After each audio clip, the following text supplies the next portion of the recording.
வார ராசி பலன். தனுசு. கிரக அமைப்புகள். சகோதர ஸ்தானத்தில் ராகுவும், சுகஸ்தானத்தில் சனியும், சந்திரனும், சத்ருஸ்தானத்தில் செவ்வாயும், கலத்திரஸ்தானத்தில் புதனும், சூரியனும், அஷ்டமஸ்தானத்தில் குருவும், பாக்கியஸ்தானத்தில் சுக்கிரனும் கேதுவும் இருக்கின்றார்கள். சந்திரன் இந்த வாரம் மீனம், மேஷம் மற்றும் ரிஷப ராசியில் சஞ்சாரம் செய்ய இருக்கின்றார்.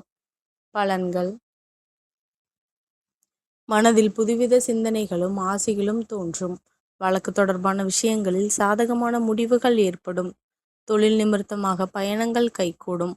நறுமணப் பொருட்கள் தொடர்பான துறைகளில் லாபங்கள் மேம்படும்.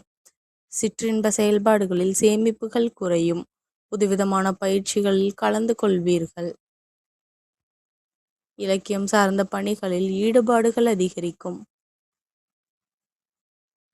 எதிர்பாராத சில உதவிகள் மூலம் நன்மைகள் கிடைக்கும். ஆராய்ச்சி சார்ந்த சிந்தனைகள் மனதில் அதிகரிக்கும். உடன் இருப்பவர்கள் பற்றிய புரிதல்கள் உண்டாகும். புதிய நபர்களின் அறிமுகங்கள் ஏற்படும். காணாமல் போன முக்கிய ஆவணங்கள் கிடைக்கும். வழிபாடு. முருகப்பெருமானுக்கு நெய் தீபம் ஏற்றி வழிபட காரிய தடைகள் நீங்கும். நன்றி கலந்த வாழ்த்துக்கள். இந்த மாதிரி ராசி பலனுக்கு சேனலை சப்ஸ்கிரைப் பண்ணிக்கோங்க.